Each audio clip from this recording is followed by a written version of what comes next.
ஒரு கார்த்திகை மாத கருக்கிருட்டு. செங்கல்பட்டிலிருந்து படப்பிடிப்பை முடித்துக்கொண்டு எம்ஜிஆர் அவர்கள் நடுநிசி 12 மணி வாக்கில் காரில் வந்து கொண்டிருக்கிறார்.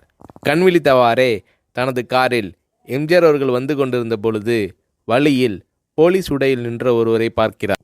எம்ஜிஆர் அவர்களின் கார் அவரை கடந்து செல்கின்ற போது எம்ஜிஆர் அவர்களின் நெஞ்சில் பொறி தட்டுகிறது. ஆள் நடமாட்டமே இல்லாத இந்த அர்த்த ராத்திரியில் அந்த போலீஸ்காரர் பஸ்ஸுக்காக காத்து நிற்கிறார் என்பதை எம்ஜிஆர் அவர்கள் புரிந்து கொள்கிறார். உடனே தனது டிரைவரிடம் காரை நிறுத்த சொல்கிறார் எம்ஜிஆர். கார் பின்னோக்கி வருகிறது. போலீஸ்காரரின் அருகில் காரை நிறுத்தி கதவை திறந்து ஏறுங்கள், எங்கே போக வேண்டும் என்கிறார் எம்ஜிஆர். பரவாயில்லை, நான் பஸ்ஸிலே வந்து விடுகிறேன் என்கிறார் அந்த போலீஸ்காரர். நேரமாகிவிட்டது, இனி இந்த ரூட்டில் பஸ் கிடையாது, ஏறிக்கொள்ளுங்கள் என்று எம்ஜிஆர் அவர்கள் வலுக்கட்டாயம் செய்ய போலீஸ்காரர் வேண்டா வெறுப்பாக ஏறுகிறார். காரின் உள்ளே லைட் போட்டு சாப்பிட்டீங்களா என்று கேட்டுக்கொண்டே தனது சீட்டுக்கு பின்னால் இருந்த பிஸ்கெட் பழங்களை எடுத்து கொடுக்கிறார் எம்ஜிஆர். இப்படி ஓசியில் பயணம் செய்வதே எனக்கு உடன்பாடில்லை. இன்னும் நீங்கள் உண்ண சொல்லி வேறு என்னை இழிவுபடுத்தாதீர்கள் என்று போலீஸ்காரர் மறுக்கிறார். எம்ஜிஆர் அவர்கள் பூரிக்கிறார். இருப்பவனிலிருந்து இல்லாதவன் வரை படித்து பதவியில் இருக்கும் எத்தனையோ பேர் எனக்கு அது வேண்டும் இது வேண்டும் என்று எம்ஜிஆர் அவர்களிடம் வேண்டியதை பெற்று செல்கிறார்கள். ஆனால் சாதாரண பொறுப்பில் இருக்கும் இந்த போலீஸ்காரரின் நேர்மை எம்ஜிஆர் அவர்களை மெய்சிலிர்க்க வைத்துவிட்டது. எம்ஜிஆர் அவர்களின் கார் கத தூரத்தில் வந்து கொண்டிருந்தாலும் காரின் நிறத்தையும் ஒளியையும் மனம் கமலும் ஓடிக்கான் வாசனையையும் வைத்து இது எம்ஜிஆர் அவர்களின் கார் என்றும் கார் சென்ற தடத்தை தொட்டு வணங்குகின்ற அளவுக்கு புகழுடன் திகழ்ந்த நேரம் அது. அரை மணி நேரம் கார் சென்று கொண்டிருக்கிறது. ஆனால் அதுவரை எம்ஜிஆர் அவர்களை பற்றி பெரிதாக போற்றி புகழ்ந்து பேசாமல் அந்த போலீஸ்காரர் வந்ததே புரட்சித் தலைவர் எம்ஜிஆர் அவர்களுக்கு அந்த போலீஸ்காரர் மீது மரியாதையை கூடுதலாக்கியது.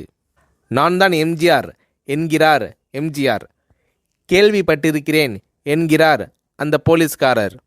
பொன்மனச்செம்மல் எம்ஜிஆர் அவர்களின் முகத்தில் கோபம் இல்லை, பதிலுக்கு பொன்முறுவல் மலர்கிறது. என் படங்களை பார்த்து இருக்கிறீர்களா என்று கேட்கிறார் எம்ஜிஆர். நான் சினிமாவே பார்ப்பதில்லை என்கிறார் அந்த போலீஸ்காரர். புரட்சித் தலைவர் எம்ஜிஆர் அவர்கள் இன்னும் பிரமிக்கிறார். இப்போது கார் சத்தத்தை தவிர ஒரே நிசப்தம். போலீஸ்காரர் தனது வீட்டிற்கு 1/2 கிலோமீட்டர் தூரத்திற்கு முன்பே காரை நிறுத்த சொல்லி இங்கேயே இறங்கிக் கொள்கிறேன் என்கிறார். ஏன், நீங்கள் குறிப்பிட்ட அந்த விலாசம் இன்னும் 1/2 கிலோமீட்டர் தூரம் இருக்கிறதே என்கிறார் எம்ஜிஆர்.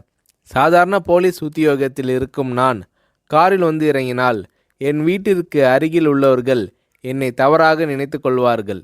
இதுவரை இப்படி நான் யார் காரிலும் ஓசியில் வந்து பழக்கமில்லை. நீங்கள் இவ்வளவு தூரம் செய்த உதவிக்கு நன்றி என்கிறார் அந்த போலீஸ்காரர். புரட்சித் தலைவர் எம்ஜிஆர் அவர்கள் அதற்கு மேல் எதுவும் பேசவில்லை. அவர் எந்த போலீஸ் ஸ்டேஷனில் பணிபுரிகிறார் என்பதை மட்டும் கேட்டு தெரிந்து கொண்டு கிளம்புகிறார். அடுத்த நாள் செங்கல்பட்டு போலீஸ் ஸ்டேஷனுக்கு ஃபோன் செய்து நான் எம்ஜிஆர் பேசுகிறேன் என்கிறார் எம்ஜிஆர். ஃபோனை எடுத்த டிஎஸ்பி உதறலோடும் உற்சாகத்தோடும் தலைவரே வணக்கம் என்கிறார்.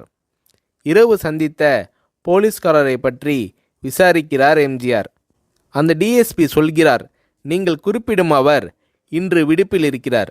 அவர் கையூட்டு வாங்காதவர், கடமை தவறாதவர், காவல்துறையின் நேர்மைக்கு இவரே இலக்கணம். வெற்றிலை பாக்கு, பீடி, சிகரெட் போன்ற போதை வஸ்துக்கள், நாடகம், சினிமா போன்ற பொழுதுபோக்கு அம்சங்களையெல்லாம் இவர் அறியாதவர். கல்யாண வயதில் உள்ள 3 பெண்களையும் கரை சேர்க்க முடியாமல் கஷ்டத்தில் இருக்கிறார் என்கின்ற விபரம் டிஎஸ்பியால் எம்ஜிஆர் அவர்களுக்கு சொல்லப்படுகிறது. அவரை நாளை என் தோட்டத்திற்கு வர சொல்லுங்கள் என்கிறார் எம்ஜிஆர். கேட்டுக்கொண்ட டிஎஸ்பி உங்களோடு ஃபோனில் ஆளுக்கு ஒரு வார்த்தை பேச இன்ஸ்பெக்டர், சப் இன்ஸ்பெக்டர் உட்பட எல்லோரும் ஆசைப்படுகிறார்கள். ஃபோனை அவர்களிடம் கொடுக்கலாமா என்கிறார். எம்ஜிஆர் அவர்கள் கொடுங்கள் என்கிறார். பேசுகிறார். அந்த போலீஸ் ஸ்டேஷனே புண்ணியம் பெற்றதாக மகிழ்ச்சி அடைகிறார்கள் அந்த போலீஸ்காரர்கள். மறுநாள் அந்த போலீஸ்காரர் ராமவரம் தோட்டத்திற்கு அழைத்து வரப்படுகிறார். அவரிடம் பேப்பரில் மடித்த பெரிய பணக்கட்டை கொடுத்து, இதை வைத்து உங்கள் பெண்களின் கல்யாணத்தை நடத்துங்கள் என்கிறார் எம்ஜிஆர். போலீஸ்காரர் மறுக்கிறார்.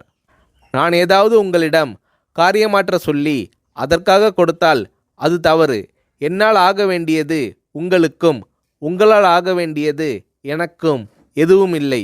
நான் உங்கள் கூட பிறந்த ஒரு சகோதரனாக நினைத்து கொடுக்கிறேன், பெற்றுக்கொள்ளுங்கள் என்று சொன்ன பிறகு கேட்டும் கூட கிள்ளி கொடுக்காத கனவான்கள் வாழும் இந்த உலகில் ரோட்டில் நின்றவனை அழைத்து சென்று அள்ளி கொடுத்த எம்ஜிஆர் அவர்களின் கருணையில் நெகிழ்ந்து போய் பெற்றுக்கொள்கிறார் அந்த போலீஸ்காரர்.